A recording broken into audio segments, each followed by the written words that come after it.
Good evening and welcome everybody to the 7 Habits of Millionaire Recruitment Business Owners. I'm Nicky Coffin and I'm absolutely thrilled to be spending this time with you today to run through some really fantastic strategies to help absolutely rocket the results for your business. So just whilst we're waiting for people to arrive, if you can just put into the chat box your name, where you are, where you're calling from or where you're sort of watching the webinar from, because I know we have people from all over the world. And I've just got a couple of questions for you. How many of you here would be really interested in how to build a self-managing business that you maybe are eventually able to sell, or at least give you the choice to sell? And how many of you would also enjoy or like to be able to double or triple your results in the next 12 months or less? So if you just write that in the chat box so I can just see what your thoughts and see who's here. So look forward. Here we go. Hi, Barbara. Hi, Alan. Hi, Steve. Good to see you guys. Oh, great. We've got people from all over the world here. Great. Really looking forward to connecting with you. All right. So thank you so much for being here. And I'd like to extend my thank you to everybody who's on this call today, because I know how busy our lives are and what it takes to actually block out time for something like this. But I promise you're going to get some absolutely amazing stuff over the next 90 minutes. And also what I'd like to do here is to share with you some absolutely really cool things that will make a big difference to life. Hang on, it's just right. So within the next 75 minutes, you're going to know the exact habits and strategies the most successful recruitment business owners use that you can model to increase your profits and also your growth in your recruitment business or with your team. And more importantly, specific action steps that you can take away and change once and for all. You're going to be taking stuff today that you can implement immediately.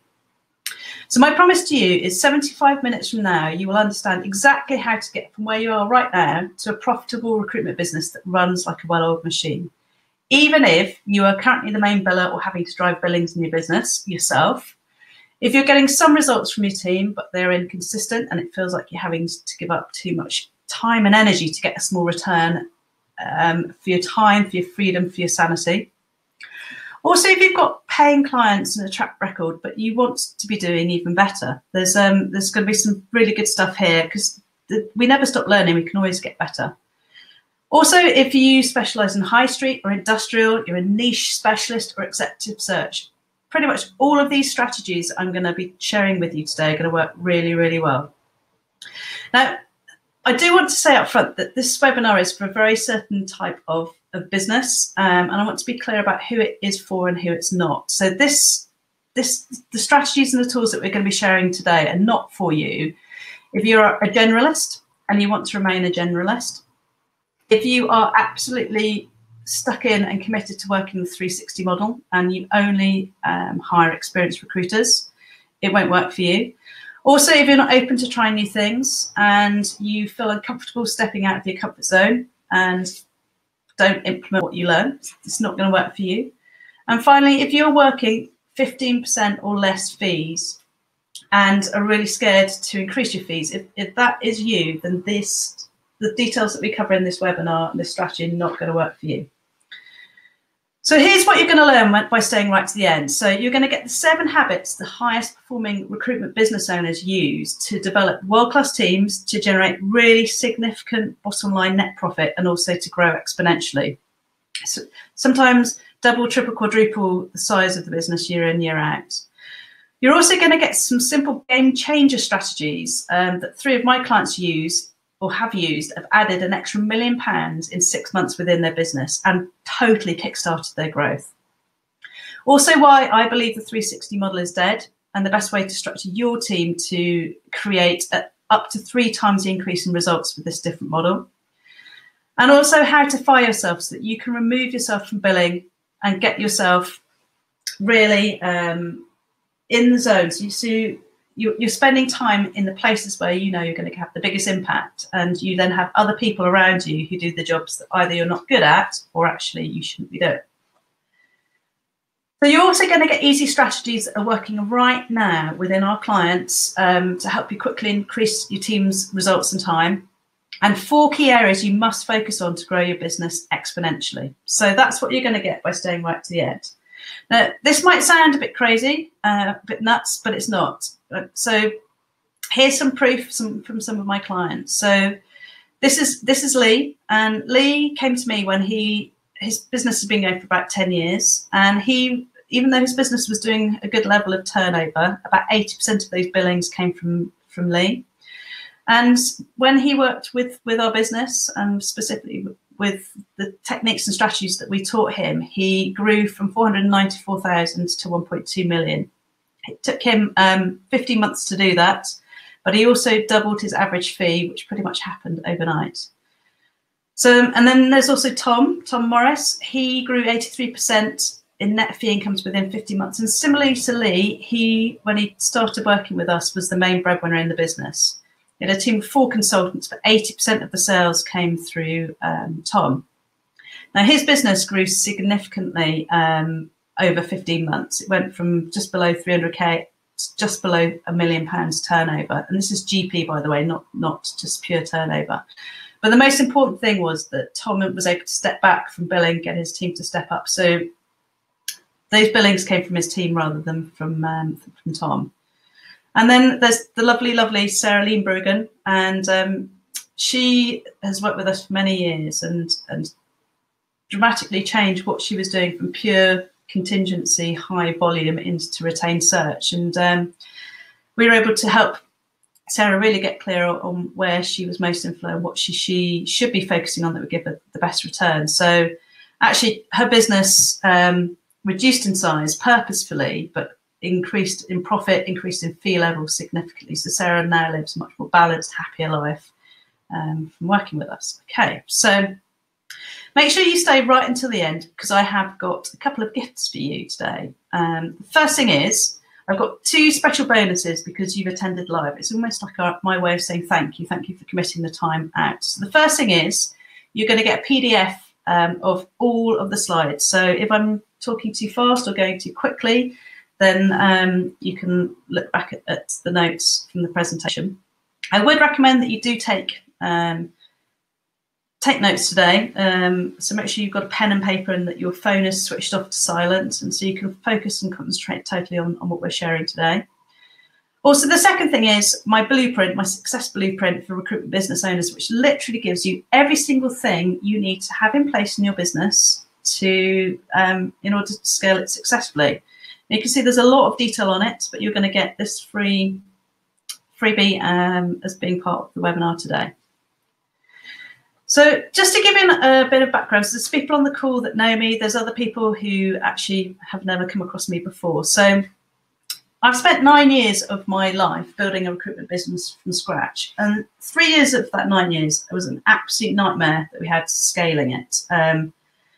We had issues with cash flow. We had issues with people within our business. I'm still the biggest biller. It was really stressful and anxious. And luckily, we managed to figure this out before things went bang. And after we figured it out, we built the business to 3.2 GP turnover with 3 offices in the UK and 1 in Australia. So the reason I'm telling you this, it's not to boast, by the way. It's just to let you know that I've been there and done it. And I know exactly what it's like and what you're going through and how hard it can be to grow a business. Done a ton of things right, also done way more things wrong. And because of the things we did wrong, we have the solutions and know how to get out of them. We've got over 300 happy clients across the globe, 7 countries that we currently work with. And we really have cracked the code, and we've got a 7-step system that you can put in place, which if you follow that system, you will get an uplift in results, simple as. And we want to share this with you. And then finally, the icing on the cake, if you like. So Katie Green, my business partner, who is phenomenal. She was MD of a very large recruitment business called Aspire, where she worked pretty much from consultant up to become MD 15 years later. They did a £10.5 million turnover. So we have a really strong track record of not only sort of achieving results ourselves, but really helping our clients to succeed. So hopefully that gives you a bit of confidence in the fact we know what we're talking about. Now, How many of you would like to know the number one reason why most recruitment businesses never ever grow beyond 10 people? So, and more importantly, when you know this, it's like, would you be interested in finding out how to get around it? So I'm guessing, let's just look at some of the chat. Hopefully you guys will be saying yes to this. Now, here's the thing with this. The one reason why most businesses never grow beyond 10 people is because of you. Now, I know this might seem a bit harsh, but actually it's not your fault.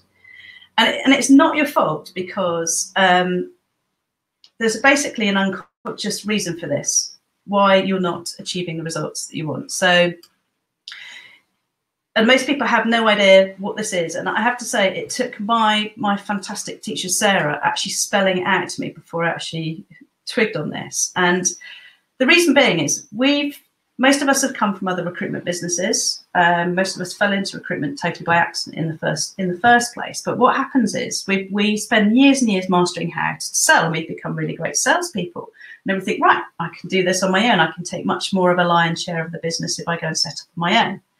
And then we set up our businesses and we grow, and we then need people to help us as the more business comes in. But what happens is we're really great salespeople, but we actually don't know how to build a business. We are really good at knowing how to sell, but we've absolutely no idea how to build a business. And the problem with this is they're two totally different skill sets.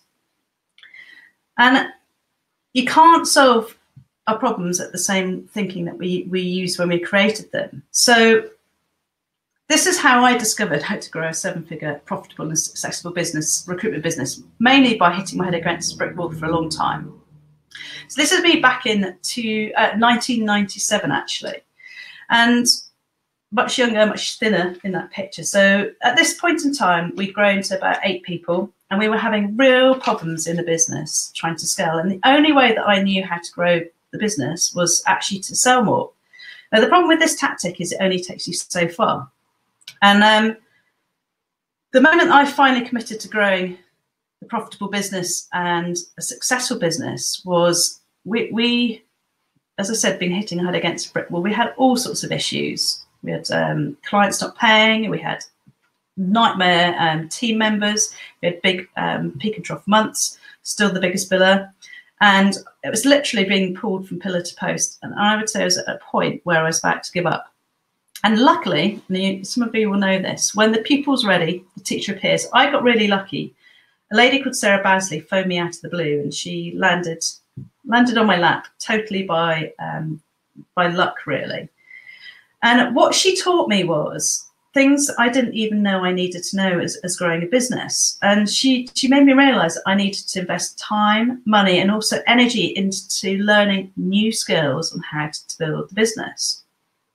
I had to learn how to organise myself better in order to grow it. So I basically needed to become a business builder rather than a great salesperson.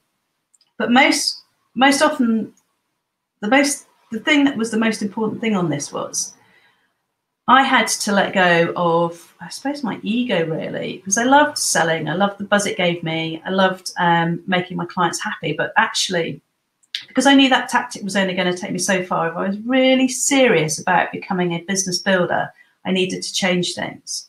And to be honest, it was really hard work. And I remember 6 months into starting working with Sarah. So she landed on our lap and said, I can help you to scale it, but you're going to need to change things. And at the time, it was not only a major investment for us financially, but to the tune of about £35,000, which was more than even I've spent on a house, let alone myself. But there was something else going on in my head, like, can I really do this? Can I actually properly step up and make this work? And I just had to make the decision that it was more important for me to build a business and to step outside my comfort zone than to actually continue being a salesperson. So we started working with Sarah, and I remember 6 months in, things just were still not working. And Sarah was showing me how to get consistent billings from my team. And I remember saying to her at the time, Sarah, you don't understand. I have not got time to coach. I've not got time to spend with my consultants, holding their hands, walking them through how to do things, because there's so many demands on my time. And if I don't deal with these other things, the company's going to go bust. Now, luckily, she challenged me on this, and she said something to me that changed absolutely everything. She said to me, Nicky, you need to start treating your team as if they are clients. Now, I'd like you to make a note of this, write this down on a piece of paper, because this, even if you leave this session today with only this gem, this is absolutely key. This changed everything in my world. So you need to treat your team as if they're your clients, because they are your future. They will be the ones that are going to be creating revenue for the business. They're the ones that are going to be paying your salary. So you need to start looking after them. And up until that point, my clients had always been my first point of call, because in my mind, clients equaled placements, which meant we would be able to create money and keep the business going, which equaled survival. But I now needed to shift this. So it was my clients, my team that then became my clients. And prior to getting this absolutely embedded into my head, it's things like if I had a one-to-one with one of my team and a client phones, I would drop my team member at the drop of a hat. If, for example, I was on the phone to a client and one of my team wanted an urgent response to a question, I'd be saying, "Yep, can you wait? Can you wait?" The client always came first, and you can imagine how that makes somebody else feel if you know that your boss, your manager, actually hasn't got time for them. So, if you are really serious about building a business, your focus has got to be on your team. And my initial reaction with Sarah when she said this was, how on earth am I going to fit this all in? Because I've got everything to do. And she said, you need to give up 90% of your jobs, and you need to give those away, and you need to give 90% of your candidates away as too, and only work certainty. So you need to stop being brutal with your time. You need to get organised, disciplined and focused. And you need to treat your team like they are your clients. And she said, even if you just test this for 1 month and step up and start doing this and see what happens. Now, I knew at this time I needed to make a decision. It was one of those times, it was like pretty much a breaking point. And what was really interesting is when I stepped up, my team stepped up as well. So my biggest fear had been if I stop billing and my team don't start, then we're going to go bust. But I knew if I didn't stop billing, then we were never going to be able to grow. So how did I get past this fear? Well, I basically made the decision to step up and start treating my team like they were clients for 1 month. I committed to it, absolutely focused for a whole month.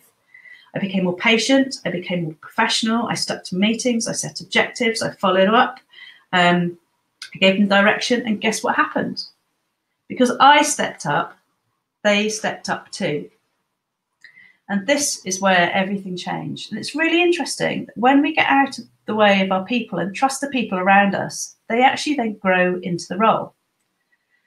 Now, I can't say it was all plain sailing from there, because it wasn't, because there were challenges. But rather than approaching these challenges from a salesperson perspective, where I get really frustrated and annoyed about problems that turned up because it would take me away from selling, as a business builder, I'd embrace these problems and look at them as part of the process of growth.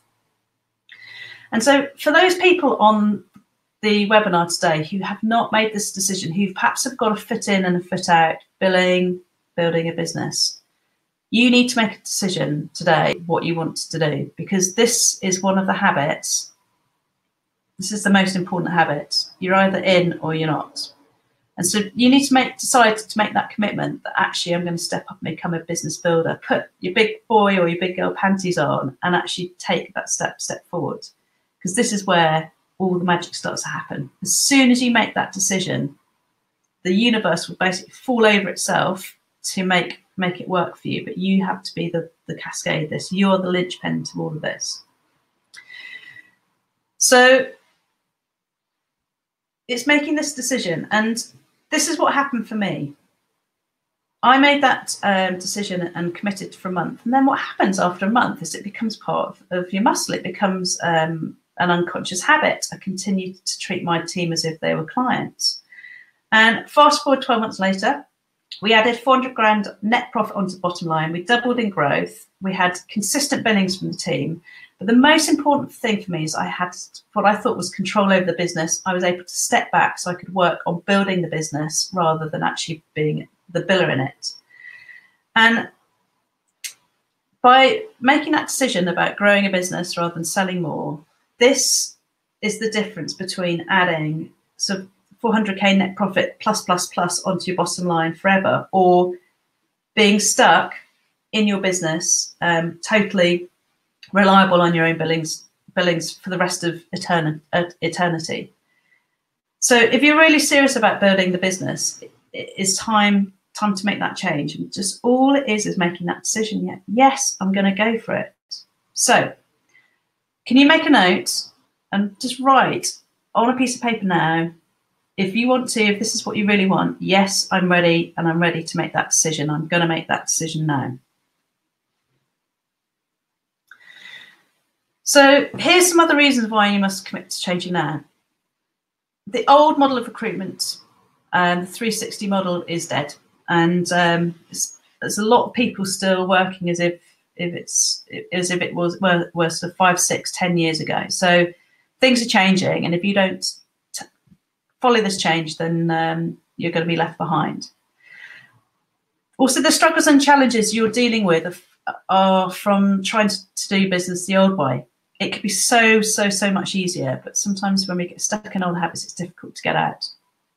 Now, the other thing to remember is it's not going to get easier with time. By just keeping doing the same old thing, you're going to get the same old results. So compare where you are now with where you were actually 12 months ago. And the only way you're going to get the change is for you to change. So in 3 years' time, recruitment businesses that survive and thrive will be those that make the necessary changes now. And it's really important to do this. It's really important to make this decision now.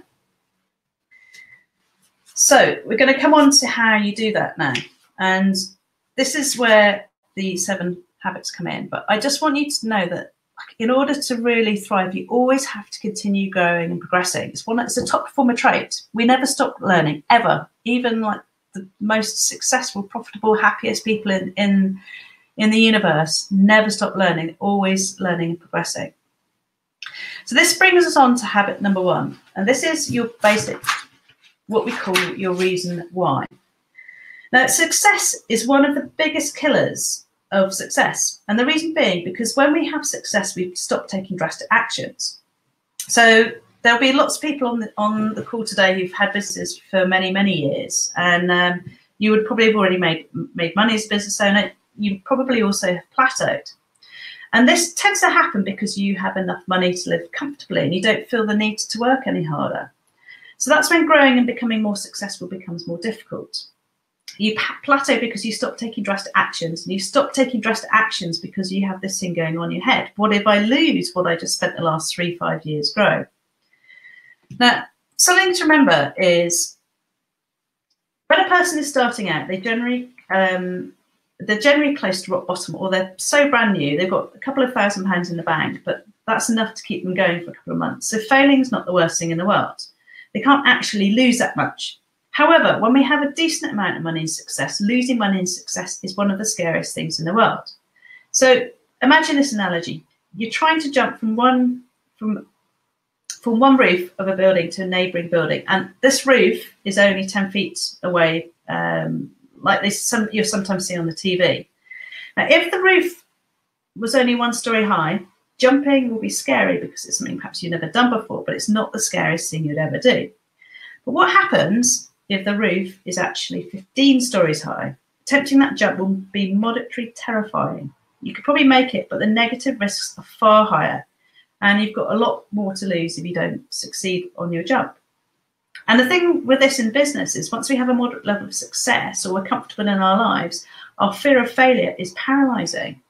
So how do we overcome it? Well, what you have to do is you have to identify your ultimate goal and ask yourself if you can live with yourself if you don't reach this goal. More importantly, you've got to find every pain point that comes from not reaching this goal. So you must identify your reasons why you want to make more money to scale your business. And it's got to be something that's really compelling. So write down reasons that will either decrease or eliminate your pain, not reasons that will increase your pleasure. Now, I know this sounds a bit weird, but the promise of decreased pain makes people work much harder than the promise of increased pleasure. It's because we're working away from what we don't want rather than what we do want. And the only way of getting past the fear of failure is if you have a greater fear of not succeeding. So you have to have something you simply cannot accept living without. And here's a way to clarify your why. You need to ask yourselves the what ifs. So what if I don't take action on my goal? What's going to happen 2, 5, 10 years' time? What if I stay a biller for the rest of my life? Is this what I really want? What if I fail to reach my goal? How will that make me feel? What will that look like? Is that what I want? And what if I cannot provide for my family?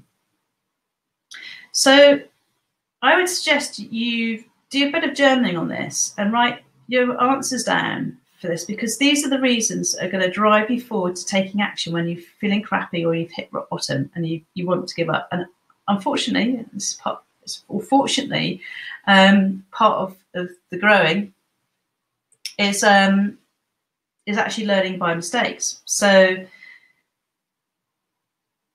the reality is that building a 7 or 8 figure business is going to take a lot of hard work. And if it was easy, then everybody would do it. And it's not easy. And there's going to be times when you're questioning what you're doing, feel like giving up, or just staying the size you are.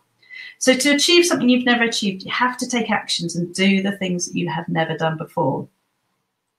You have to step outside your comfort zone, and that can be scary because that means you might fail. It's going into a place, the unknown. So you need to have a compelling enough reason to do this. And this is normally bigger than just yourself. You need to have your reason why. So if any of you are sort of teetering on the verge of like, I'm stuck or paralyzed, or you're procrastinating, or you're getting so caught up in overwhelm, you need to get really clear on why you're doing this. Because when you know your why, and you know that why is really compelling, and sometimes it's actually having a why for your family is way more compelling than for you. And I know people who've done a lot of things for little people that they would never do for themselves, like giving up smoking or giving up drinking, or actually building a business that creates financial security. And also by making your reason why bigger than yourself, you're going to help you to accomplish things way beyond your own scope. And you're far more likely to push yourself out of your comfort zone if you've got other people depending on you. So what's your why? What's the purpose of your business? Who else impacts because of your existence? Is positively impact, you know. And when you know your why, before you start your journey of scaling your business, you need to know absolute clarity of where you're heading and what the goals are that you need to achieve to get there. Okay. So one of your bits of own work rather than homework is to get really clear on your reason why, because this makes it very compelling. So this then moves on to the second habit, which is knowing your big goal. Now, the first thing multimillionaire billionaires do is they set great big goals. And then they start with the end and then they work back. Stephen Covey talks about starting at the end and then working back. Now, I was lucky enough to spend a week with Richard Branson and 20 other really successful entrepreneurs in April last year. And one of the things I noticed, other than that they were really brilliant people, very down to earth, just like you and me, one of the key differences was that they had absolutely massive goals that would add huge value to other people. And they were way bigger than most business owners. So they'd set themselves big goals that would add huge value to a lot of people. And so they set their businesses up to solve a problem that they knew a lot of people had and that would add huge value in the world. They were also really passionate about their offering. They really loved what they did. And they were able to visualize in detail what the end goal looked like. But more importantly, they could see it happening as if it was happening now and feel the emotion linked to it. So every day, they'd visualize what they were creating and they'd add emotion into it. Because when you see it, you can believe it. They then took inspired action. So by that, I mean, it wasn't working really hard or working stupid hours. They took action. So if somebody called them or they saw a magazine article that needed action, or they had a thought that actually that's something I could do, they actually took action straight away. And they worked out also how they could really connect with their community, and they built a community around their business. So it actually not only encompassed people's lives, but their families' lives, their communities' lives. So it had a massive impact globally. So, for example, these 7 habits that we're talking about today, we've modelled a lot of different businesses, like really uber successful recruitment businesses, and one guy in particular who basically bought and sold 3 businesses. The last one that he sold for 63 million euros, and he's the only person I've ever met who actually has all of these 7 habits and does all of these 7 habits. So one of the things this guy did when he wanted to build a business was to create a net profit of 5 million. So after he made that goal, he broke that goal back down into hundreds of smaller goals that were attainable and defined. And breaking it down into how many customers he'd need, how he's going to get those customers, the sales funnel to convert those customers, the structure and the size of the teams, and then what needed to happen, breaking those steps down even further. So this is how you break down your big goal. So first of all, you need to figure out what it is. So most people will think, I'd like to make perhaps £1 million in the next 3 years, pay off my mortgage. But the more compelling you can make the goal, the better. And even better is to get a piece of paper, to write it down, or to get pictures of it, anything that you want, so that you can bring that image into reality. Now, just for the purpose of this, I'm only going to get superficial here about things that you want to create or to have right now. So perhaps the house, the car, the holidays, expensive schooling that you've got for your children. There might be people on the call who've got all of this and actually want to create something that gives back to the wider community. And I'm going to use, I suppose, material things here to actually map this out. So in order to get those things, the house, the car, the holidays, schooling, at a bare minimum, you need to have an income goal, as well as a defined way to get there when you're going to achieve it. So here's a simple question that you can ask to get clarity on the goal. And this is from Strategic Coach. And if we were meeting 3 years from today, and you were to look back over those 3 years to today, what has to have happened during that period, both personally and professionally, for you to feel happy about your progress?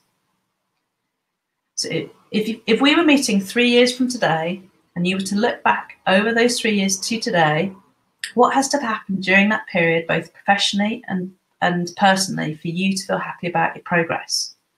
What would you see? What would you hear? And more importantly, what would you feel at that time? So what you want to then do is write this in a paragraph. This is if it's happening now, and the more pictures you can bring into it, the better.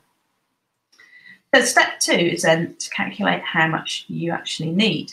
So you then need to go and figure out the exact price for each of the things that you want to have, then calculate how much money you'd need to acquire all these things and achieve the lifestyle that you want. So let's imagine you want £1 million to buy all the things you ever wanted. You then take that million and you look at what are the 5 smaller goals that I must achieve to reach that goal. And the reason being, you don't simply wake up and generate £1 million. It'd be great if you could. You could gamble on it, but there's pretty high risks on that. So there are many, many smaller goals that you need to meet that will allow you to reach a big goal. And in order to make them a reality, you must define the smaller goals. So you want to think up the 5 biggest factors that would go into generating that level of income. So, for example, if you wanted that goal in 3 years' time, you'd need to develop a great service offering that your clients want. You need to create a system or a platform to sell it, have a team of people to sell it. You'd need that team to be generating £1 million GP with 330k net profit a year, which would give you 3 million net profit in 3 years. You'd need to find methods of advertising that can attract over £1 million worth of sales. And you'd need to get the team performing consistently. So those might be your 5 smaller goals. Now then, you take each of those 5 smaller goals and you break each of these into smaller tasks. So, for example, let's go back actually. To develop a great service offering that we know clients want, one of the goals might be, but I need to speak to my clients to find out what's missing from our service offering. What do we need to be offering that would make a big difference to them? Perhaps we need to map out that process and put it into products that's much easier for our team to sell and for clients to make a decision on. We need a service offering that links in with our values, with our unique selling points. That's a system that we can replicate, that people can learn how to sell it. So those might be, for example, some of the 5 smaller goals. And then you need to take massive action. And the thing with these goals and vision is you have to share them with your team and show them what's in it for them, because your role as a leader is to hold a vision for yourself and also for your team that's so compelling it influences the way that you and your team live and act moment by moment, day by day. So with a clear and successfully communicated vision, everybody can embrace and you have a clear focus and grounding when you're making decisions, and also employees feel part of something that's much bigger than their own individual positions. So let me give you an example of how powerful this habit can be. So this is one of our very great clients, a chap called Jason. Now, when he came to us initially, he was the MD of an industrial recruitment business. It was about 20 people strong. They'd had a couple of very rocky years. And I think it'd be fair to say that the team and Jason probably lost their mojo. There were all sorts of issues. They'd lost their way. They pretty much were not really enjoying life that much. Now, when Jason decided to re-engage his team with their vision and their reason why, things changed almost immediately. And the main person who cascaded this, by the way, who made that decision initially, was Jason. And he basically wanted to create an environment with motivated and enthusiastic staff, a respected partner for clients and candidates alike, but to do it based on the onus that everybody has a really great experience. So within the business, we have a great experience how we work together as a team. Our clients have a really great experience of us. Our candidates have a great experience of us. And they mapped out then what that would look like across the whole business. So they got the business involved and asked, how can we make this a really great environment so that our staff are motivated and enthusiastic and deliver a service that means they're respected by clients and candidates alike. And they made some really simple changes, like quick lick of paint in the office. They changed the commission structure. They brought in flexible working hours. They created fun team-driven incentives. They looked at how they could create an even better environment in their relationships with candidates and clients. So they created a networking forum for business leaders with top-notch, fantastic speakers. And they really were passionate about adding value to their customers, and they thought outside the box. And fast forward 12 months, they won Business of the Year in their region. They doubled their net profit. They reduced their staff turnover. They opened up a new office. And more importantly, they refound their mojo. And they now have a business that Jason is really proud of. So imagine what happens if you get totally re-engaged with your business and you think, right, how can I add a huge amount of value to my customers, my team, their families, a much bigger community? And the thing about this is it doesn't cost a lot to do this. Perhaps a simple lick of paint or some initiatives like leaving early on a Friday, going out as a team. The main thing is that they did it together and they took action quickly. So this brings us on to the third habit, which is called the business X-ray. So I'm just going to go back. Do you now have a vision? Well, you will have a vision. I would suggest you actually really write down your vision, what you want to create, what the goals are, what that looks like.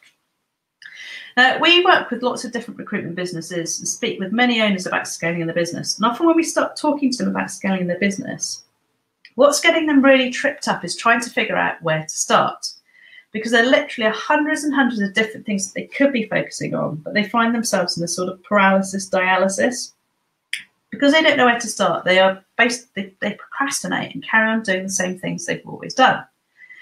Now, the truth is, there's normally only a few key areas that you need to have in place in order to scale your business quickly. And the best thing about this is that when you already have the information right under your fingertips. And maybe you never thought about this because it takes you out of your natural flow. So your past performance signposts the way to your future success. And you will be sitting on an absolute gold mine of things within your current business that, without doing any new business, could change your results pretty much instantly. But the thing to remember is past performance gives you clues, signposts the way to your future success. So our third habit is called the business X-ray. Now, this is where you do a deep dive analysis into your business over the last 12 to 24 months to identify the hidden areas you already have that when you focus and tweak these, they will unlock instant revenue streams. Now, the business X-ray is something we start with and go into in a lot of details with our clients because it means you're not having to reinvent the wheel. You're focusing on things already working within your business and you're just looking to make them better. It's, if you like, a marginal gains concept where looking at everything that you do in your business, you highlight the areas that you made tweaks, you really invest time to master them and get your team to master them to give them a significant return. So what I'm talking about here is the 80-20 rule. So where 20% of your resources or activities are giving you 80% of your results. So for example, when you do this business X-ray, you will find that 20% of your clients or candidates generate 80% of your profits. There'll be 20% of your advertising resources or tools that give you 80% of your results. And 20% of your time spent or activities give you 80% of your results. Now, the key here is finding out what those 20% golden areas are. And when you know what they are, you can work a plan on how to scale that up. And this is where the magic happens really quickly, because every time you focus on this tiny 20% or less, it will give you an 80% return. And this means that you can park all the other options that you had running around in your head, taking up psychic RAM, and focus on one thing. It keeps it really simple. So my thinking for years had been, well, if this is the case, why aren't we just designing the business to focus on the top 20% of clients, the top 20% of candidates? Because you're going to get the best possible results with the least amount of work. Well, if you're smart, this is what you need to be doing. And the problem with that is, and why a lot of people don't do it, is because they have to say goodbye to what they think is a lot of noise helping them to achieve results. So that saying goodbye to clients and saying goodbye to candidates actually are not serving them. And some people feel uncomfortable about doing that.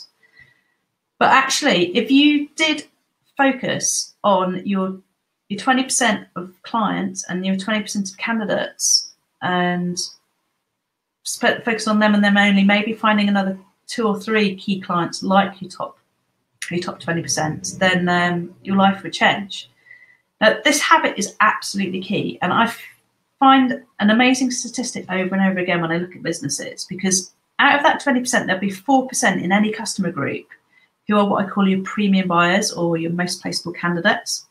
And these are the ones that you want to focus on replicating, because even if you can just find one more of a client like this or a candidate like this is going to give you a significant ROI.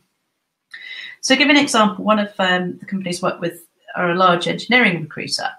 And when we looked at the top 3 buying clients, there were certain characteristics in each of them, but each client gave them £500,000 worth of turnover.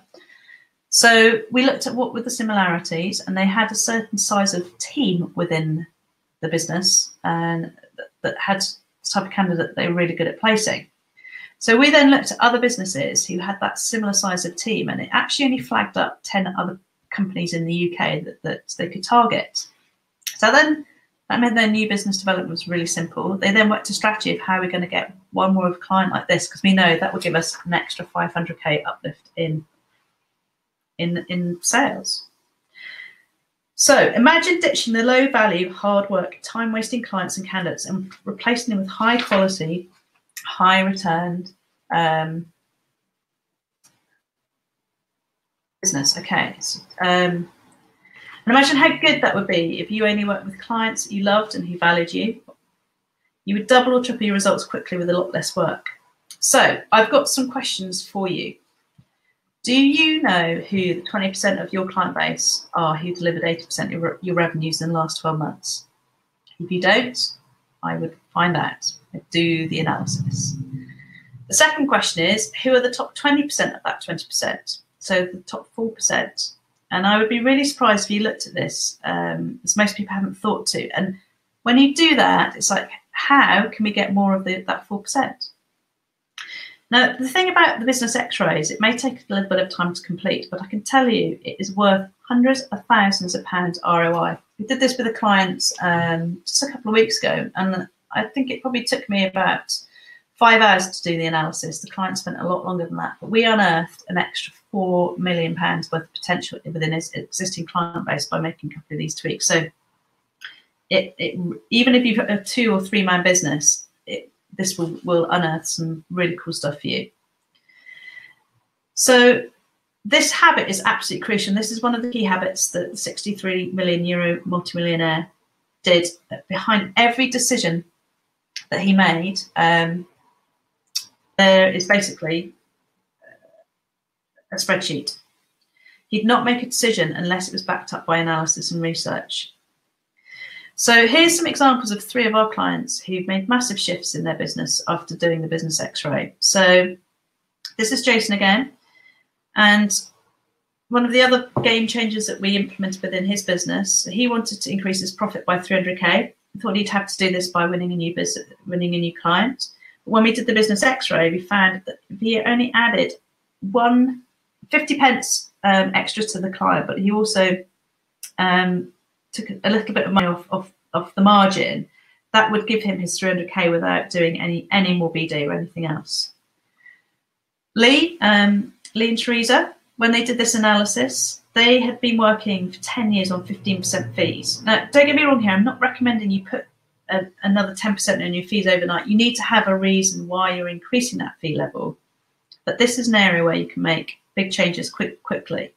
And this is a step that we teach clients in our Rocket program, because it can double your results overnight. And so Lee followed our fee increase game changer, and he increased his fees successfully, added an extra 10% on, because he was offering a 6-star service but charging 2-star prices. So it was a bit of a no-brainer for him. He was able to justify that value and that value increase. And then Tom, when he did this analysis, he noticed that he was only filling 4% of the jobs that were coming into his business. So 96% of the jobs that were coming in weren't being filled. Can you imagine the waste done on that? And we're going to talk about this.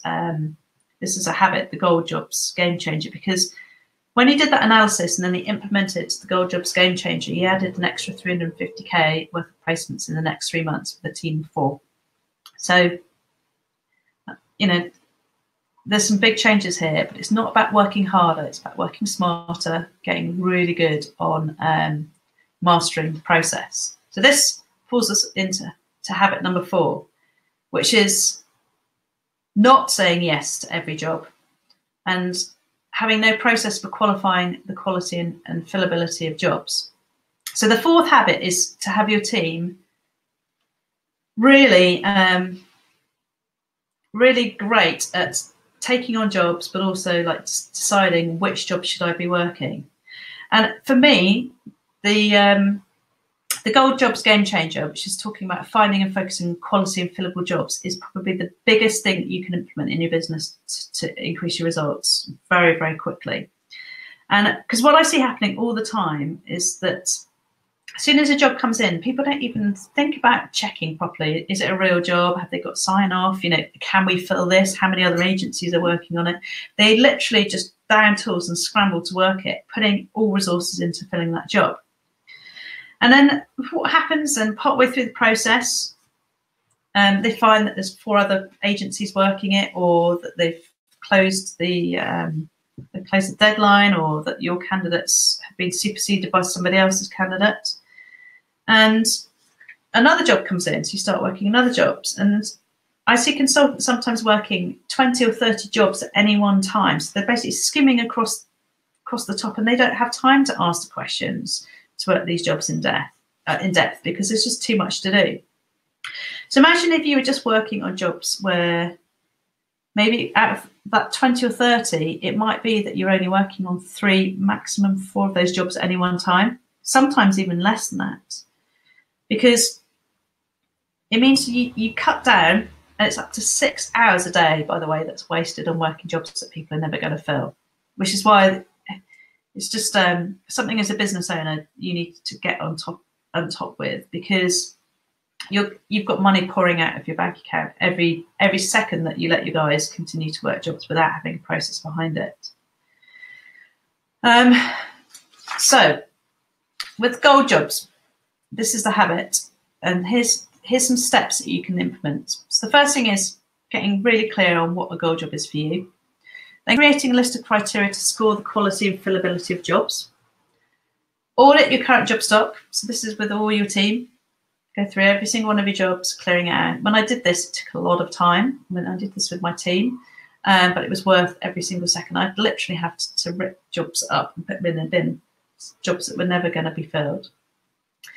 You also then need a process your team can follow to score each job before working on it. So once you've got that criteria, you've done the audit, so moving forward, any new job that comes in, you need a process for them to follow before they can start working on that job. And then you need to process to identify what a gold job is from the start. And it's a very clear set of questions. This, again, is something that we teach, we show you how to do, so that you can get gold jobs from the start. And then also process to convert silver or bronze jobs into gold jobs. Now, before I go any further, I want to address something which I think may be coming up for you, which is if it's going on in your head, Nicky, you don't understand. I'm not in a position to turn away jobs at the moment, or I need to prove myself with a client by who's paying low or hard to fill.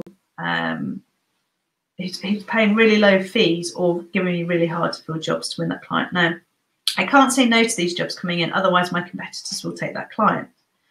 So I'd like to tell you about one of our clients who had this exact problem, so Tom. So he had a team of 4.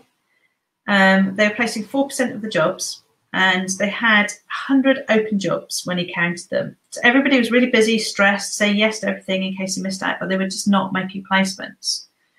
So Tom followed the gold jobs game changer, and they first agreed on the job criteria. They then audited their jobs. They then cut their jobs from 10 to 25. So they each had 5 jobs to work on. And they split those jobs into similar roles, niches, specialism, and gave each consultant 4 jobs to focus on. Now, because they got rid of the volume of activity and prioritised only working gold jobs, they were able to work these jobs really effectively, really in depth, either pitching for exclusivity, being able to deliver the candidates in record time, so they wiped the floor with their competitors. And they ended up placing 10 of the jobs in the first 2 weeks. So 50% uplift, 100 grand extra onto their bottom line.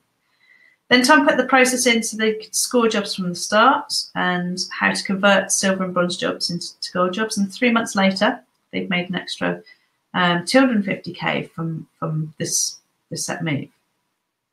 So it is possible to be very selective in the jobs that you work and to keep your clients happy and to make a lot of placements, but you've got to be doing it with less, and you've got to have a process so that the client feels confident you're going to do the job well, also that you can then spend the proper time you need to work the job well. And how many gold jobs do you think you need to make 3 placements a month? You need 3 jobs. So key here is less is more. This brings us on to habit number 5, which is what I call inch wide, mile deep. Now, the inch wide, mile deep habit is all about finding a niche and one focus area that's going to yield the best results for your business. The fastest growing, most profitable businesses position themselves as niche specialists, and the business have a well-defined target market that deliver a set of services that clearly differentiate them from competitors. And this strategy is one of the main reasons the £63 million business owner was so successful. Because what he did was they did some research outside of the world of recruitment, and they spoke to companies across the board to find out where there were gaps in the market that they can make a big difference. And they uncovered that there was a specific pharmaceutical niche where there was a really big sought after type of candidate that other people were not able to deliver on. So they literally took this one type of candidate and marketed them out, and that was how they started off the business in a caravan in his back garden. And then I'll show you how they developed it from there later on. So thinking about niching, imagine the difference that it makes to your customers when you have a deep understanding of exactly what they need, a deep understanding of their needs, so you can provide them services and consistently produce quality and innovative candidates that match and services that match their needs. You're going to become the go-to person in the market. Now, a lot of business owners find it difficult to niche or to focus on one thing because hang on, let's just go back a slide. They're afraid of missing out on potential business. They feel secure, having lots of possibilities. They thought, if I had all of these clients, I'm going to be okay. And they then have a scattergun approach. So they get stuck in the status quo, bogged down with busy work. And when you focus on everything, you focus on nothing. So this is a chap called Toby. And Toby is one of our clients, again, who has grabbed the inch wide, mile deep with two hands. And so what they did, Toby works within the social care space, and they've got a very successful contract division, wanted to set up a perm division, and perm has never taken off as they had expected it to do. So what Toby did was they looked at the business sector and they found one specific type of candidate that they were placing 2 or 3 of, that they worked out if we could place 4 or 5 of these a month, that would actually generate 80 grand's worth of revenue. And so they pretty much stopped working on any other type of candidate, and they built up a pool of these candidates that were sought after and then marketed them out to a very set list of clients. And that was how the niching for them worked.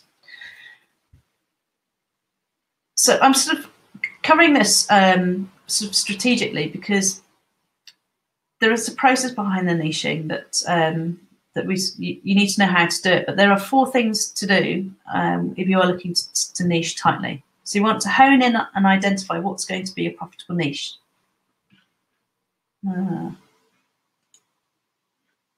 Right. Can you tell me? So I'm just getting. Can you see my slides now? Let's see whether that's. Here we go.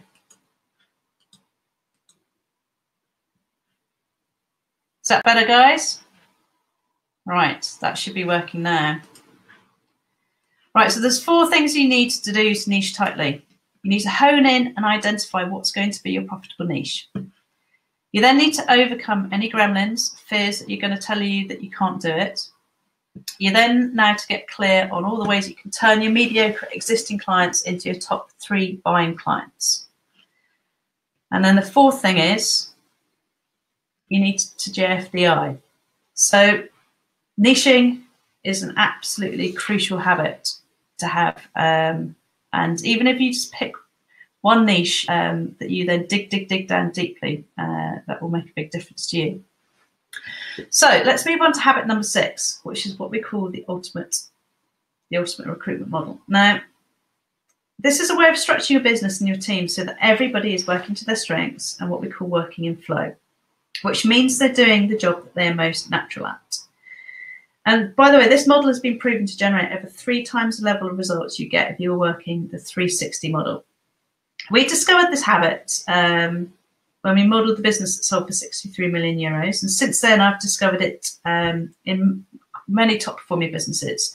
So Hayes, for example, in Germany, which is their top performing team in the world for Hayes, have their business set up this way. As do Robert Half, as do one of my clients, well, several of our clients now, who've got a team of 8 who do a net profit of 600k and fill 95% of their jobs. Another client in Ireland who fill 100% of their jobs using this model. Now, the thing about this model is it's different. It goes probably against everything that you've ever been taught historically. And I'd like to flag up something here. If you are working 360 model, what I'm about to share with you could be a little bit controversial, because I think moving forward, this is going to change the way that we do recruitment forever. And as someone who myself worked 360 model all my time as a recruiter, I can understand why there's going to be some questions around this model. But I'll do my best to explain how we can benefit your business if you were to change it. And by the way, We will be doing live Q&A at the end of this call, so I will be able to answer any questions that you have on that. So, what do I mean by the ultimate recruitment model? Well, even if you go back 10 years, I mean, show my age here, sort of 19 years ago, recruitment, I think, was really easy for us. All we needed was a faxophone and the yellow pages. But these days, the role of a recruiter has become really a lot more complicated with all the extra things that they need to do to generate business and to find great candidates. And I truly believe it is impossible for somebody to perform everything they need to do the 360 role and to perform it excellently. There's just too much to do. It pulls people into activities that are not their key strengths, creating stress, frustration, and also burnout. And one of the reasons why I'm doing this webinar today is over the last 2 years, I've had more young people who've come to me for help with anxiety, stress, fear of failure, burnout, anxiety. And it's because they are not working in flow, and the expectations on them to do everything within the 360 role is just not possible. And this needs to stop, because recruitment consultants, like, you could have somebody who stays within your business for years and years and years if you change the model, but also they'll be working a lot more in flow. So can you imagine your team? Think about your team at the minute. I bet there's people in the team you could say without doubt they're out and out hunters. So they love developing new business, they love new relationships, they love networking, they love meeting people, and they are really in flow when they're speaking to clients, they're opening doors, they're talking to top level candidates about new possibilities and getting out there and knocking down the doors. But they are an absolute bombshell when it comes to more detailed things like following up, resourcing candidates, setting up interviews, sending out confirmation, remembering to put things onto the database. They've been absolute bombshell at that. You might also have people in your team who are brilliant and thrive on developing existing relationships. They're really, really good with customer care. So they love taking a warm relationship and actually digging down and making that relationship even better. But they hate new business development. They hate speaking to new clients. And they will shy away or just not do any type of brand new stuff like BD or marketing at candidates, talking to people they don't know. And then there might be people in your team who absolutely love detail, who love to put information onto the database. They love doing detailed Boolean searches or admin or compliance, making sure candidates have started the job, but they don't really enjoy the customer servicing bit. Well, the reason behind this, everyone's got different areas of strength. And the more that you can make sure people are working in flow with their natural talent, the higher the performance you get. So it's a bit like if you've got a football team, you're not going to put your goalie out front to score the goals, because that's not using them in their best strengths. And you're not going to put your shooter, your striker, in goal, because that's just a total waste of their abilities. But actually working together, so you've got the right person striking, the right person in goal, and the right people in midfield to gather up the ball and push it forward, the better. Plus, also, if you've got your striker in your goal, think of the energy that they're going to have to expend by going out and scoring goals and coming back and defending and scoring and then defending. And that's what's happening with the 360 model. People are being pulled all over the place, and energetically, it's exhausting. So why? We've got two models, by the way. We've got the 120, and it should actually say 240 model here. We've changed the name a bit. So you'll have teams working to strengthen inflow. Your teams will be more productive. There'll be less stress and burnout. You'll have a team-based model. So this basically protects you. So if somebody leaves at the moment, you're working 360, out the door will go 160,000, 200, 500,000 out the door, because all the information is in that one person's head. With the 240, the 120 model, the knowledge is shared, it's cascaded, it reduces the risk if someone leaves.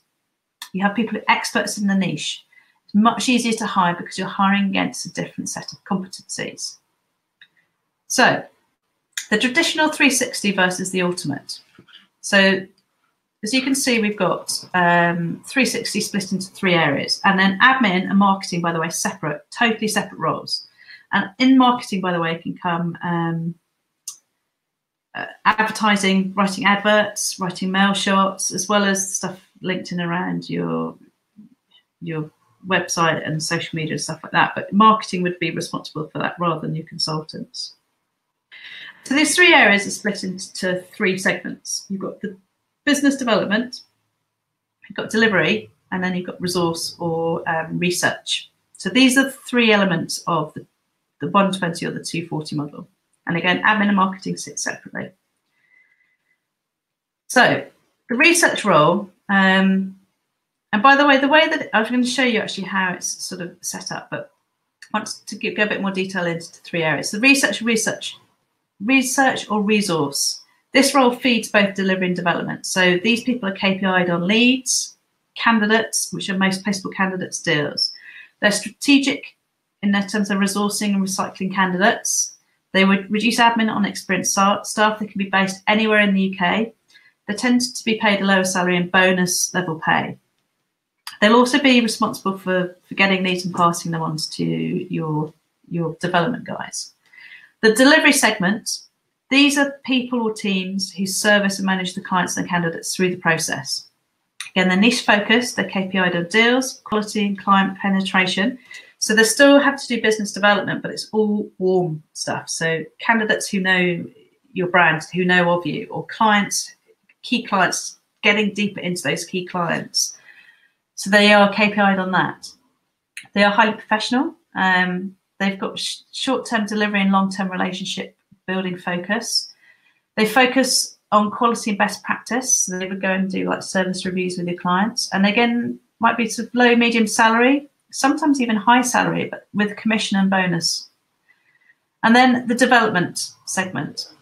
So this is someone who opens doors, who sells, who does the first generation deals. So again, niche focus, they're KPI'd on deals and also opening doors. They're a hunter.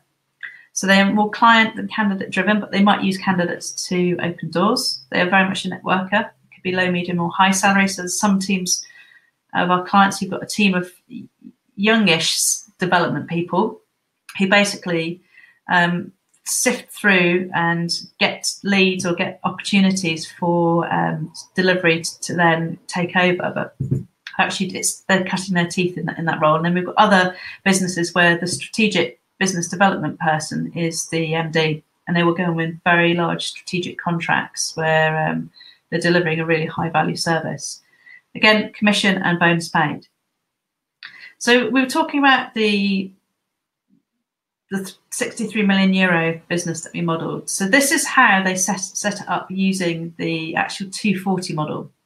So they've started with 2 consultants and 1 junior candidate focus. So the junior person would find good candidates. The 2 360 consultants would market them out, open doors, place that candidate. Then phase 2, they took one of those consultants and they said, right, we want you to open a new niche, but we're going to put a consultant behind you and we're going to give you a researcher to sort after candidates. But you're going to go and knock down doors and basically find opportunities. Then you're going to pass them over to your delivery person who will deliver them. So that was phase 2. Then phase 3, so you can see we've got like 2 teams or 2 pods here. They created them 4 pods. So they took again these two senior business consultant BD people, and they got them to set up new areas, and they then split them so they had delivery, junior, and development, and they had a researcher that sat across 2 pods. So imagine that there's actually 4 pods with 2 resources. That was their phase 3. Phase 4, again, you can see it building out, and then I'm going to put phase 5 in. So, and how the 240 model works, let's see if I can get this working. Just see if I can edit this. No, turn whiteboard on. Okay. So in the 240 model, these 2 types of people are the same person. So person going out and developing business and this person delivering. And then they have a junior person or a resourcer who works with them.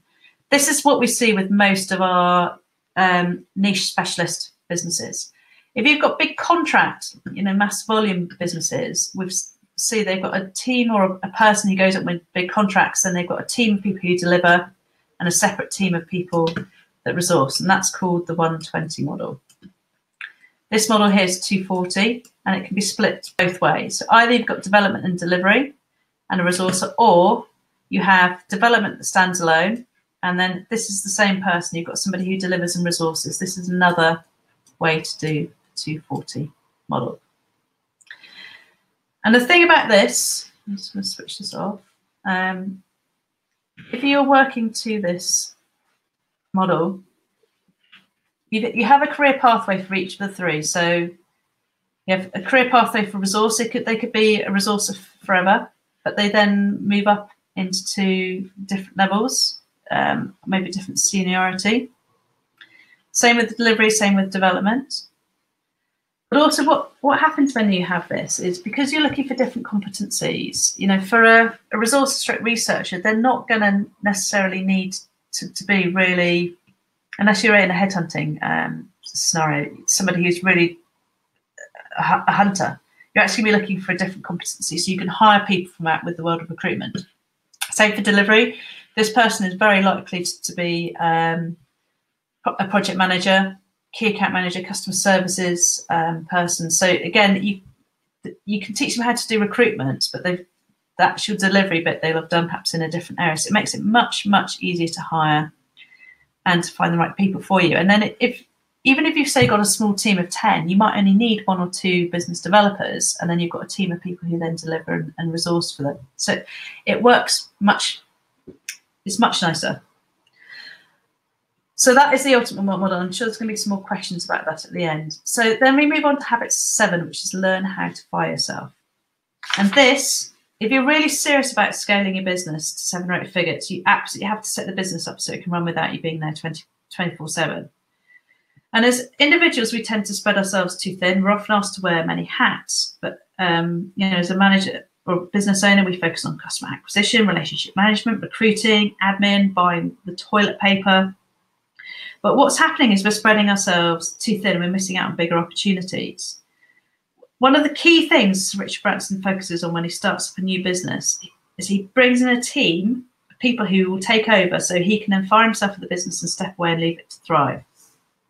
So you have to make stepping away from the hands-on day-to-day delivery a priority for you. And this, again, was one of the habits that the multimillionaire 63 million euro business owner was really good at recognising. What he did well and focusing only on that and spotting great talent around him and his management team. So that's several things you need in place to be able to fire yourself from the business. One is to get really clear on what you do well and work out who else you then need to hire in and around you. You need to know that in your business, you need to have a visionary and an integrator. So some of you may recognise this. A visionary is somebody who's big picture thinking. They will have 20 ideas, lots of ideas all the time, great ideas. They're great at creative problem solving. They're good at big relationship building. They are really good about culture, getting team behind them, moving forward, and they love R&D.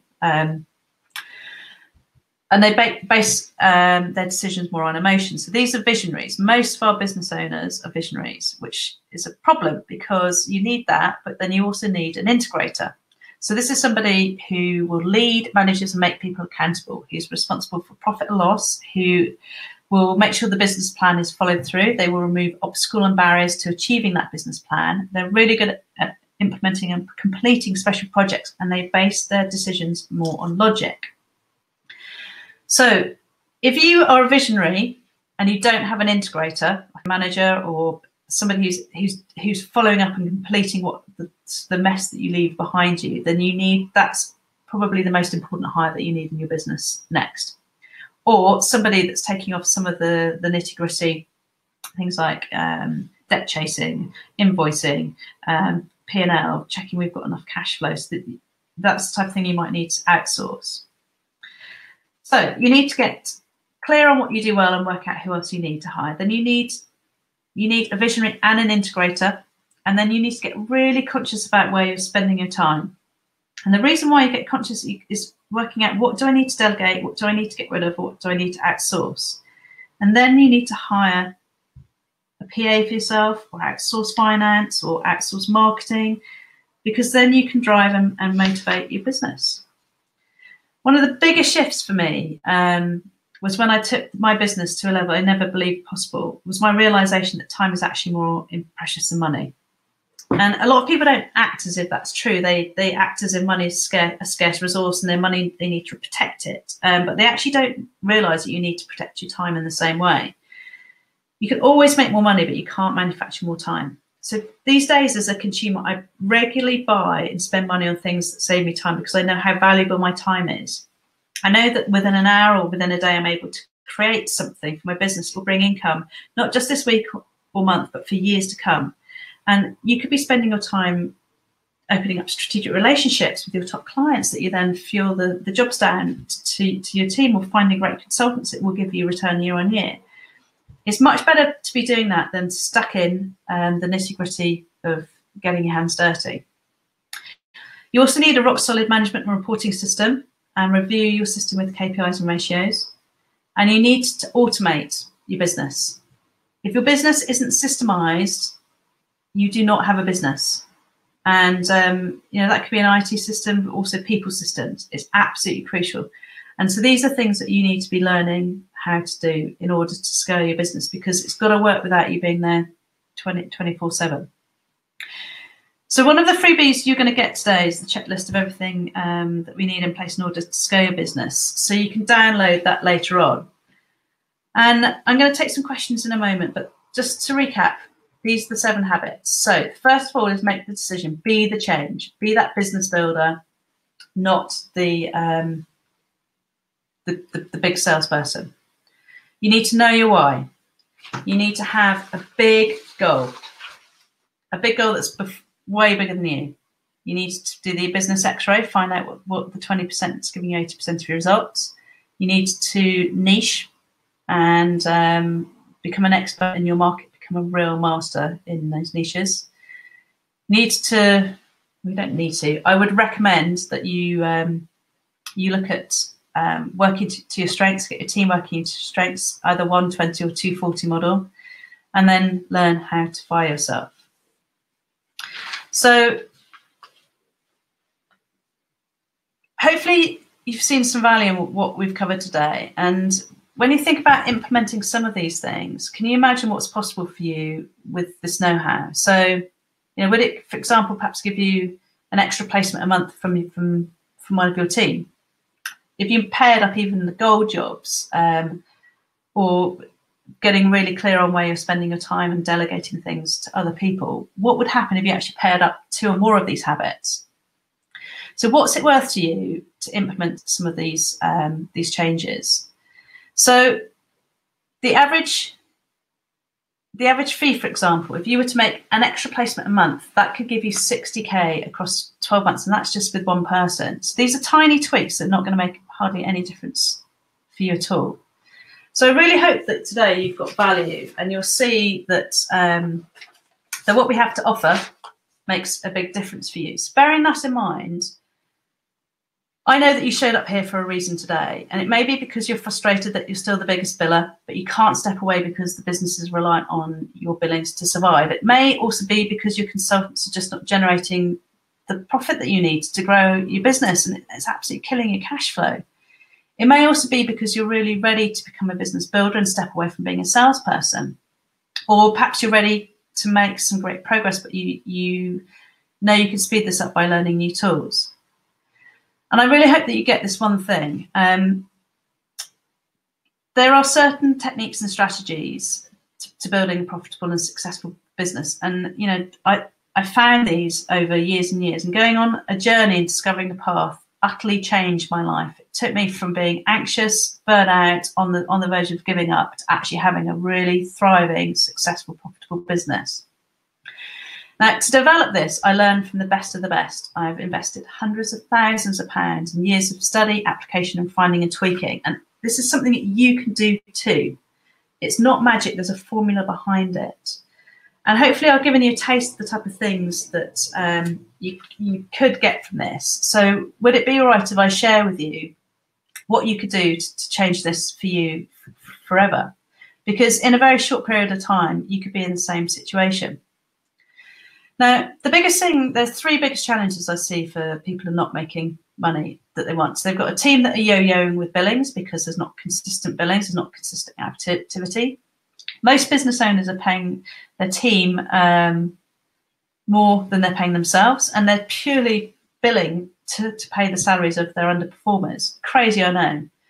The second thing is time is not on your side. So you're most likely stressed because you're being pulled from pillar to post. You're frustrated because your team aren't achieving, but you're having to deal with clients and candidates and the whole thing of building a business. And it's likely because you're being pulled from pillar to post, you're also pretty exhausted. And the other thing I see is people are totally unaware that it's not through their lack of commitment or hard work or knowledge. It's just that they don't know that they need to build different business skills. They're what I call chopping through the wrong jungle. They're so busy doing the day-to-day that they can't see they're in the wrong jungle. They don't know where to start and they don't know where to find the answers. So the obvious question is, how soon do you want to implement these habits into your recruitment business? So you've got two choices. You can either do it the hard way and slow way, using trial and error and some of what I've taught you today and try to figure it out on your own. Or you can do it the easy way using a workshop that we've created called the Business Launchpad. And this is a 2-day workshop that's happening on the 14th and 15th of March this year. So this workshop will work for you if you're still the main biller in the business and you want your team to step up. You've got maybe 3, 10, 20 or 50 people in your business. You've got limited time. You work either high street, niche, construction, industrial, executive search, financial engineering. It really works in every single sector. Or you think you've tried everything and you can't figure out how to move forward. So this 2-day live workshop, it will, by the end of the 2 days, you're going to leave with a step-by-step plan that helps you get absolute clarity on your game plan and how, by squeezing the juice on what you're already doing, will transform your sales and time within 4 weeks or less. It will give you shortcuts to doubling or tripling your sales, some of these areas overnight without working any harder. It's designed to show you exactly what you need to do to step away from hands-on billing and get your team to step up and take action fast. It's going to give you and your team an extra 10 to 20 hours back a week. And it really is absolutely the fastest way from where you are now to a highly profitable team of consistent billers. And one other thing I'd like to say about this workshop, it is unlike any other training that you've been on. We're not just going to give you a ton load of new ideas and then you go back to the office and leave really excited and then don't implement anything because you haven't had time. You're going to get the work done at the event. It basically helps you to do this, not this. So what exactly is the Business Launchpad? Well, it's 2 days at the live event in London where we will help you to unlock the exact skills and techniques you need to build a 7 or 8 figure business to stay refreshed, creative and in control. You'll learn exactly what areas to focus on so that you can double your income in 12 months whilst working less. It's going to give you a step-by-step plan of exactly what action you need to take. Also, all you need to do is to show up and follow the instructions. It's literally mapped out step by step, so nothing's left out. And here are just a few of the problems that it will solve for you. So first of all, it's for driven recruitment business owners who are working long hours, growing your business, who want to scale it and increase your bottom line profitably, but also with balance. It's going to help you smash through any limiting beliefs or self-sabotage passions. Now, we talked about making the decisions to step up and to become a business builder. There are other limiting beliefs or unconscious patterns are holding you back. And during the 2 days, we do a couple of very cool processes that will help you to smash through these so that you'll leave feeling totally capable and confident to step up to the next level and take action. We'll also help you streamline and simplify your role, reducing overwhelm, frustration or procrastination. We will give you absolute clarity on your vision and a step-by-step plan of how to double your results and implement the changes. All you need then to do is follow that plan.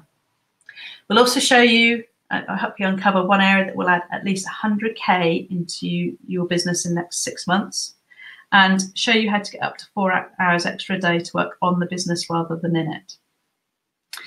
So there's 2 options for this. There's either our gold ticket or our VIP ticket.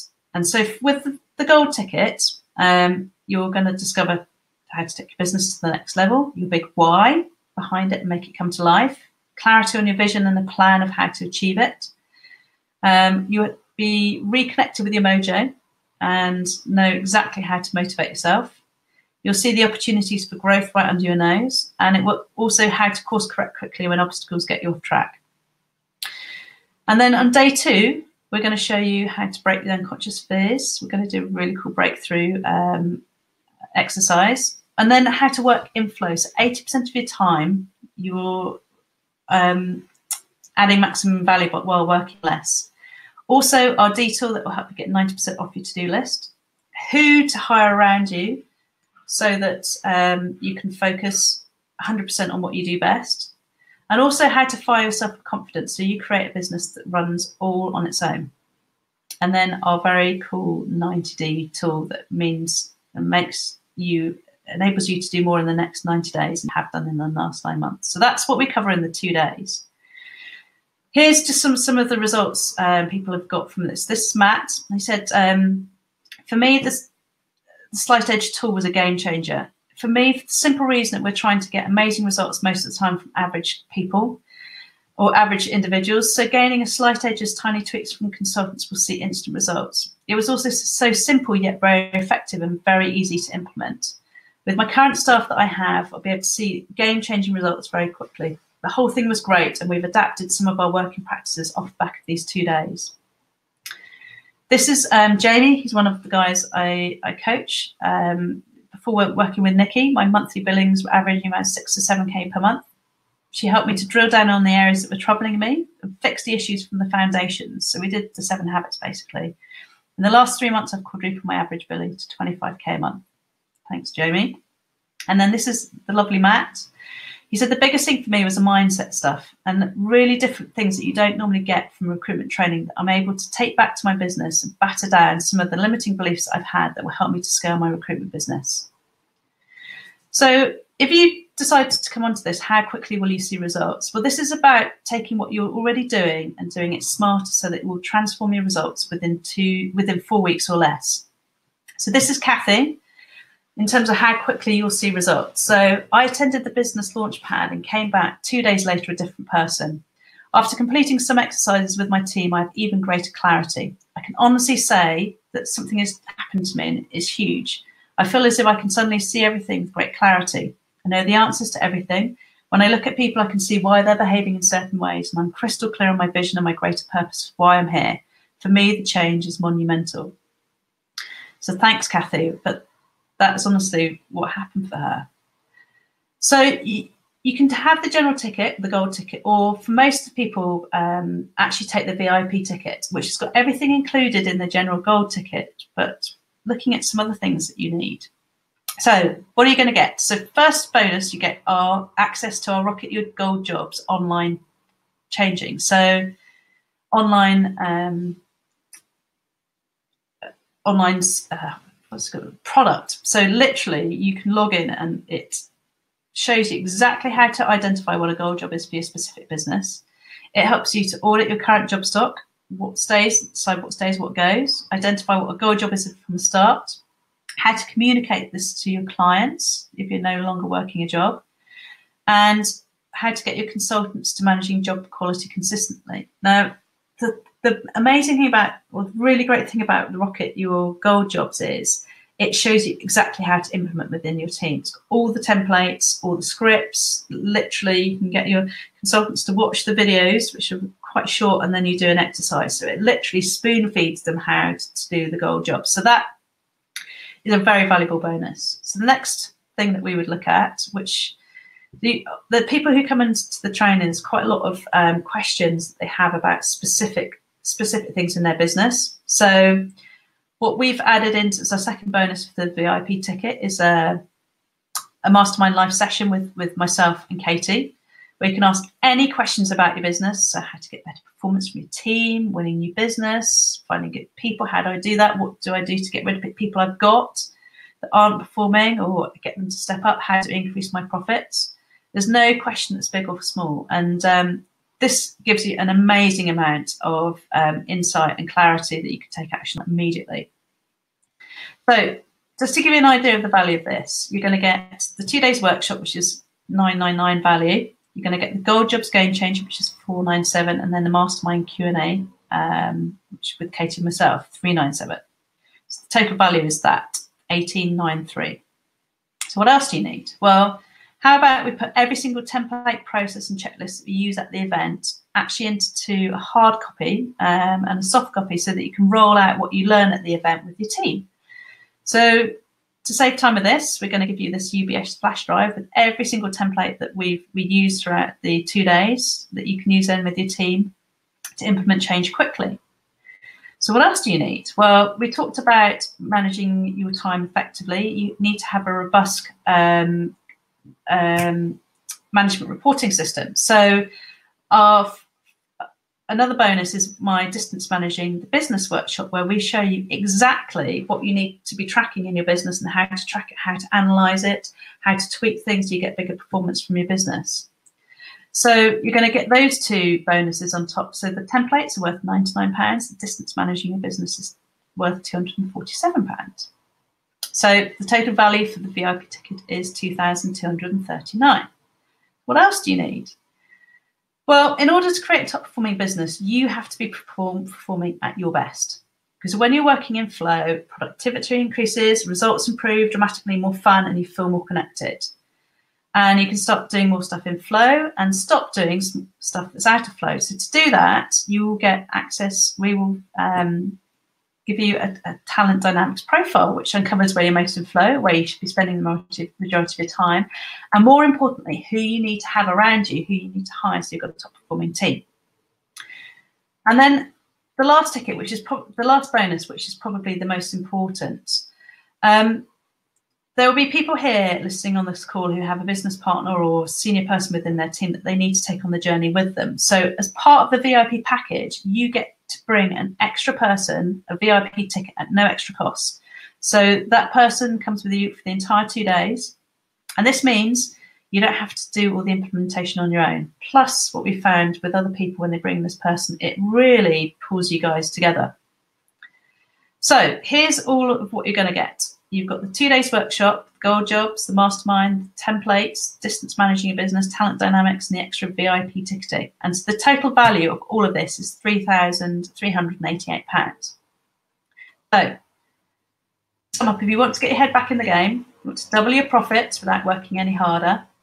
This is exactly, by the way, what I needed when I started. It would have saved me hundreds and thousands of pounds and a lot of grey hairs.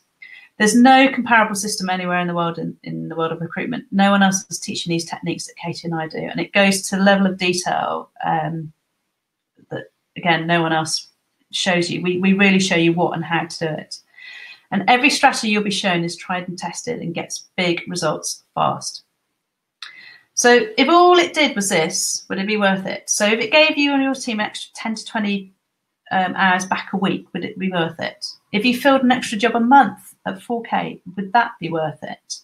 If it got you fired up, motivated and focused, would it be worth coming on these 2 days? Now, it cost me £300,000 plus to learn, refine and perfect these skills we share in the Business Launchpad. And the clients that we work with have made over £10 million to date with these strategies. And in terms of the pricing, I have 2 options: go as cheap as possible and try to sell as many seats, but that for me didn't stack up because we're about quality rather than quantity. So the second option requires a little higher investment, but in exchange I can devote a lot more resources to guarantee your success. So this is about investment, not cost. And I want you to recognise here who is making the decision. Is it my lack of scarcity, scared to step up hat, or is actually like, I need to make these changes, I need to follow a mentor, I need to find somebody who's absolutely expert at doing this, and I'm going to invest money in this, even though it may take a little bit of time to get that investment back.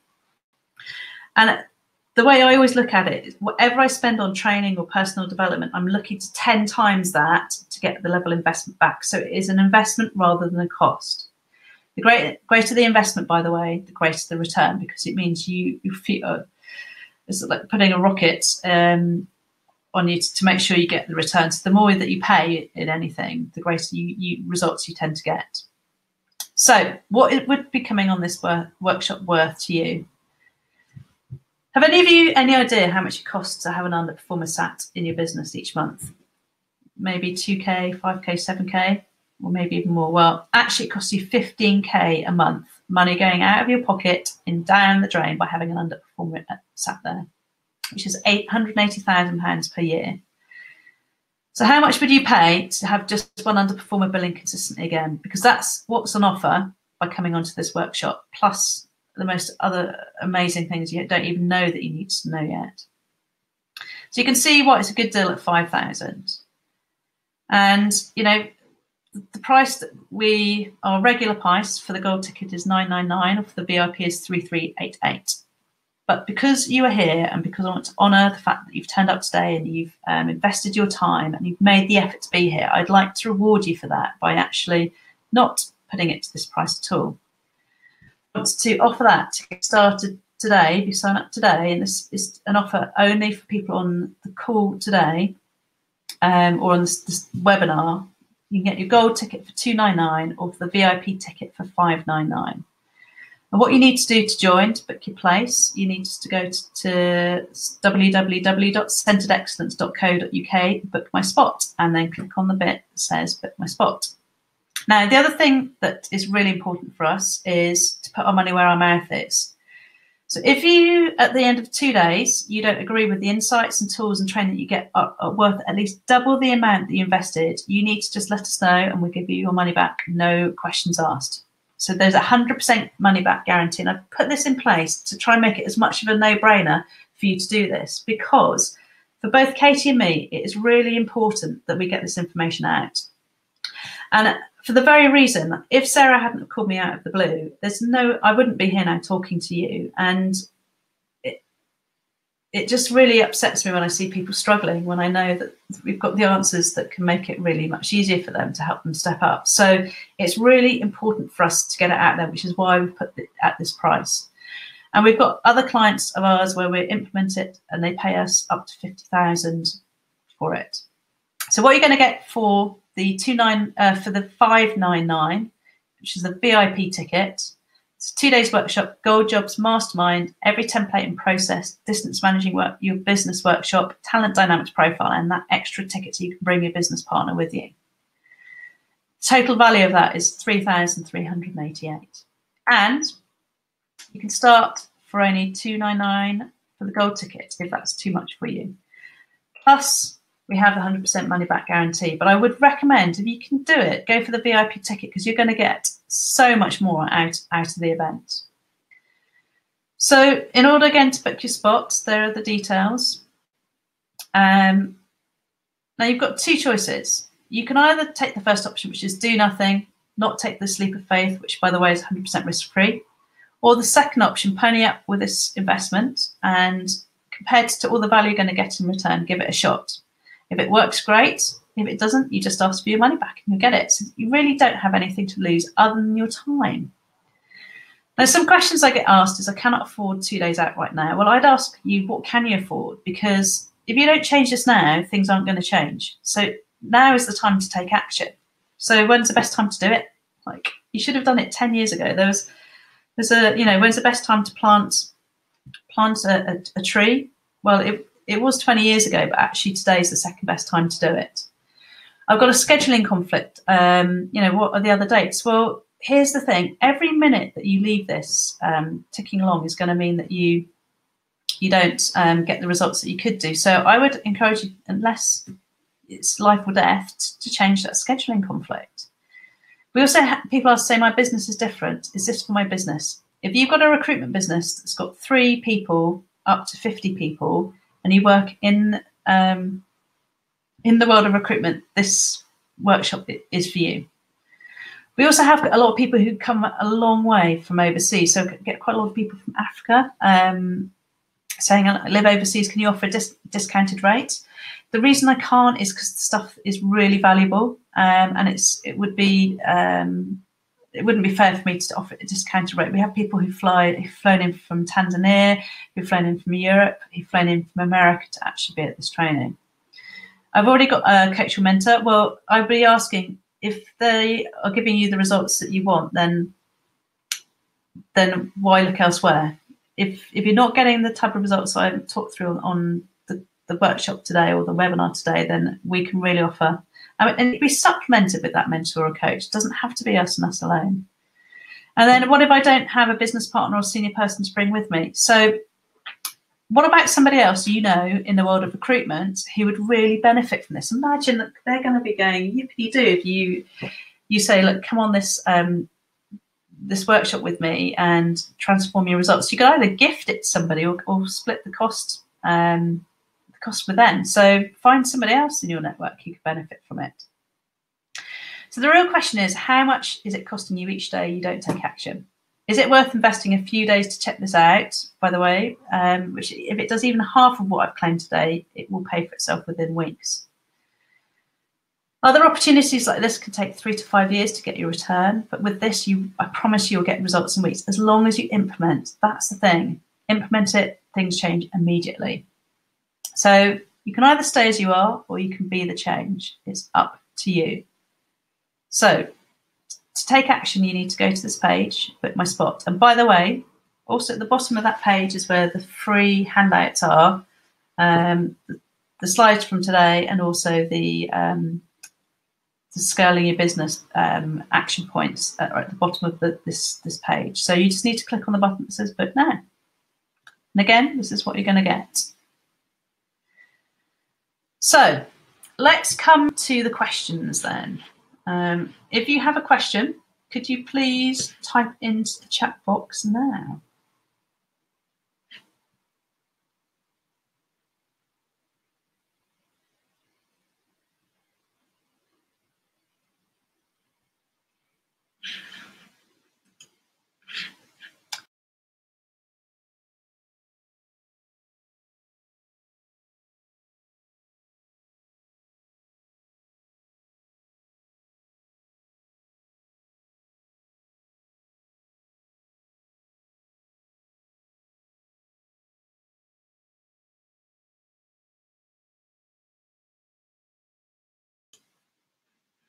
Okay, guys, can you hear me? So don't be shy, start asking your questions.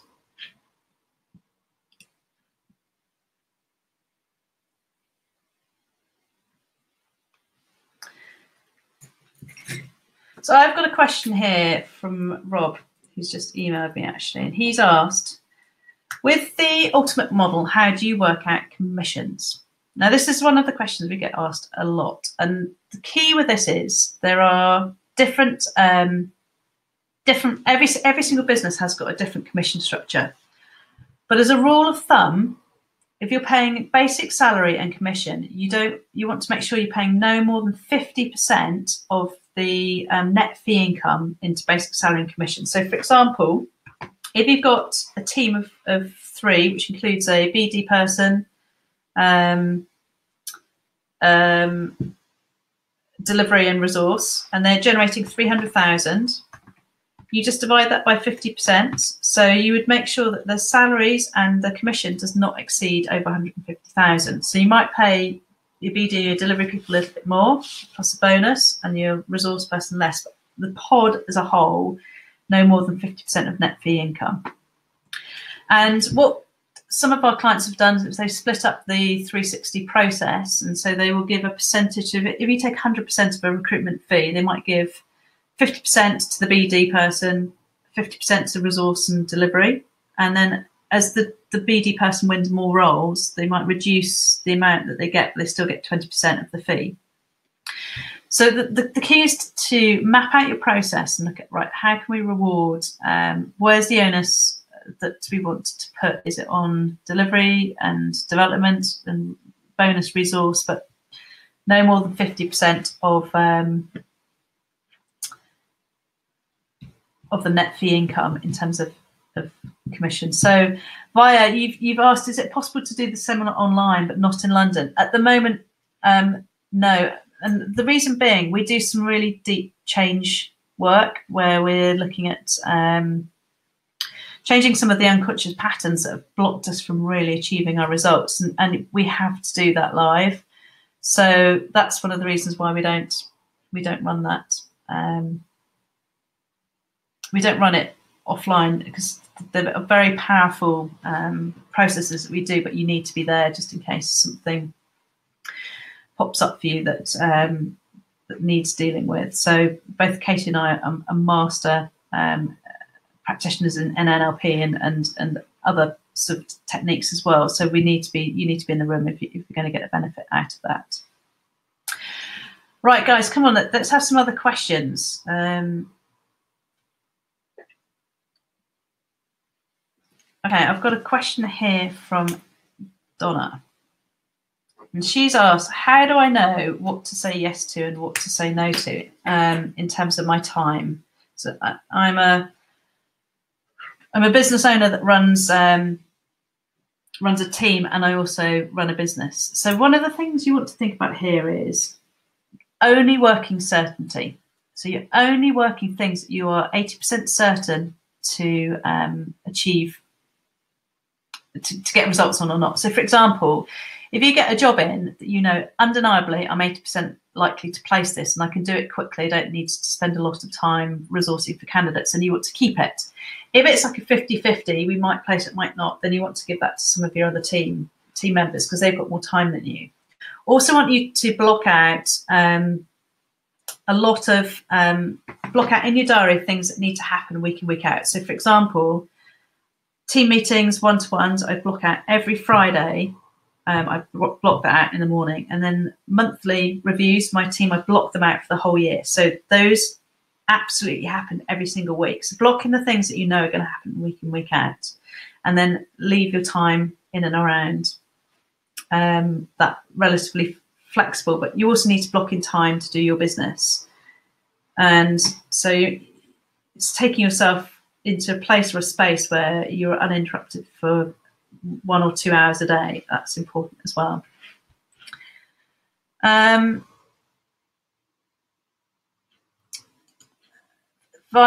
You're asking again, is there a possibility to do some other period seminar because I'm busy this March? At the moment, we don't have another one of these scheduled, not to say that we won't, but at the moment, March is the time that we're sort of headed to. If you can't do it, then just watch this space, because we might do another one later on this year as well. Okay, guys, so there are not any more questions now unless I'm missing something. So unless there's any more questions to be answered or asked, please, I'm going to call it a day. So I'm going to give you 2 more minutes to ask any further questions. If not, I'm going to sign off.